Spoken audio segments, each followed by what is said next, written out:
in-depth reporting. Up-to-the-minute weather. Columbia City Hall is currently on a mission not to crack down on pit bulls, but definitely irresponsible owners. With all the flowers, cards, jewelry, and of course wining and dining, just how deep into their pockets are Romeos and Juliets digging this Friday? Martin's coaching style is no secret. His courtside conduct at Kansas State was noted when he was first hired here at USC. It has been called into question many a times, and while some think the suspension is ridiculous, others say it was necessary. Mock was started almost 20 years ago by a small group of service providers, and since then it's spread to 14 counties and nearly 60 agencies here in the Midlands. USC head coach Frank Martin is the center of attention in Columbia and even nationally after lashing out against a player during Tuesday's game. Martin used profane language and called freshman guard Dwayne Notice a name that didn't sit well with a lot of fans. The rant was caught on camera and went viral almost immediately after the 72-46 loss to Florida. The courtside tirade resulted in a one-game suspension for Martin by USC athletic director Ray Tanner. Some think Martin's suspension is uncalled for. Coach, that's him. That's what he's been doing all his life, and as players, you know that. So I don't think our players take it as well as, as far as, people outside. Ellington also says as adults, the players can handle Martin's passion. Martin's coaching style is no secret. His courtside conduct at Kansas State was noted when he was first hired here at USC. It has been called into question many a times, and while some think the suspension is ridiculous, others say it was necessary. Really, in my opinion, there's no excuse to call, when you're a coach, to call a kid a name. If you use bad language, that's one thing, but when you call him a name, you kind of cross the line. McCrary says fans have been calling his radio show nonstop to give their opinions. McCrary thinks even if the Gamecocks were a winning team, this incident would still be an issue. Some people would tolerate it if they were winning, but I still think there'd be enough of a fracture there. Martin will not travel to Mississippi State with the team for the season's final game. Brie Nurse, Carolina News. Meet Betty and Chanel. These two were violently attacked by a pit bull last April while taking a walk in the neighborhood.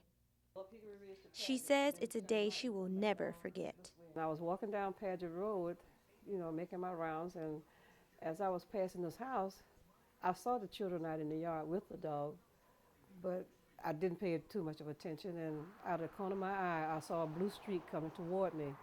And next thing I know, I was knocked to the ground, and the dog was after me and my dog.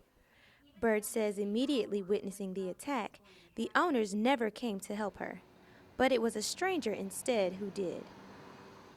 And it just so happened that this guy was coming up the road at the same time, and he took the dog off of me. If he hadn't took the dog off of me, no telling where I would be today. And my dog. The owners of the dog who attacked never showed up in court, and the dog was put down by the city.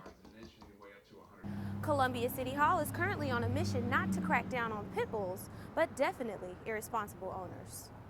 City Councilman Sam Davis is an avid dog lover and says that the proposal will benefit all animals across the board. Hopefully it gives them a feeling of relief, one, that we're not targeting bully pits. We don't intend to ban any breed from the city. I think animals that have been trained to fight should not be in the city.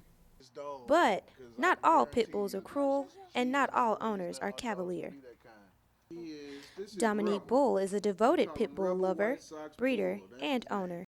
Although Bull owns the breed that many seem to be afraid of and may want higher registration fees for, he agrees with Davis. He's not the problem. If anything, the problem is the people that's behind the pit bull. So if you want to censor anything, you censor the people who are allowed to own them. The family's pit bulls, affectionately known as Rebel and Jaja, are anything but vicious, and they treat them like family. Councilman Davis hopes the proposal will prompt owners to be more responsible and eliminate dog fighting. If you're walking on the sidewalk and there's a house there and the dog is out in the yard, who's to stop that dog from attacking you? Brie Nurse, Carolina News.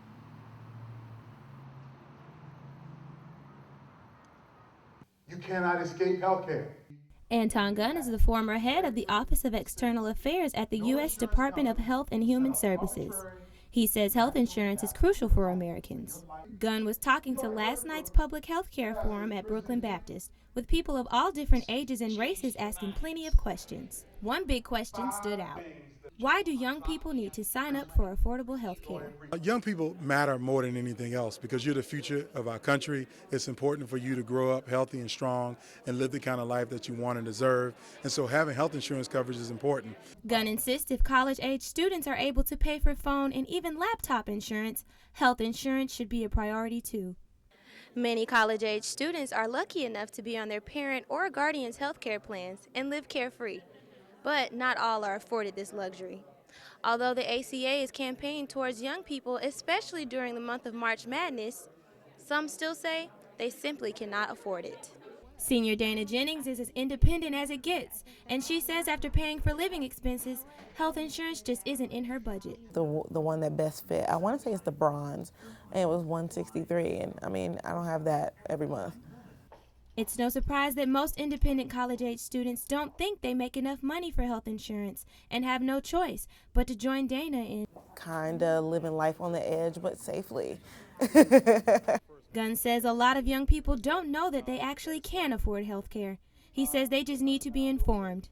They need help. But there's so many parts of the Affordable Care Act that are good for people, and everybody can sign up for coverage, and that's the information that we're trying to bring. Insurance would definitely help me. So of course I would love to get information about that. Gunn wants young people like Dana to know there is a way. This is Brie Nurse, Carolina News. And as we look at our current surface map, here you see a low pressure system sitting right over the Nebraska area, and right above it you see a lot of snow. So like I said, even though springtime is around the corner, it doesn't look like the people up here will be seeing that anytime soon. This will slowly but surely make its way on off to the coast. So by tomorrow morning, that low pressure system that was here, it's slowly moving its way further east, which is going to give us a pretty nice weekend starting tomorrow. So it looks like we might be seeing springtime sooner than we thought. 26 nations are now searching for the missing Malaysian airliner. Most brides love to have complete control over every detail of their wedding. But for the big day to be completely free, one bride gave up all control to a class of USC students.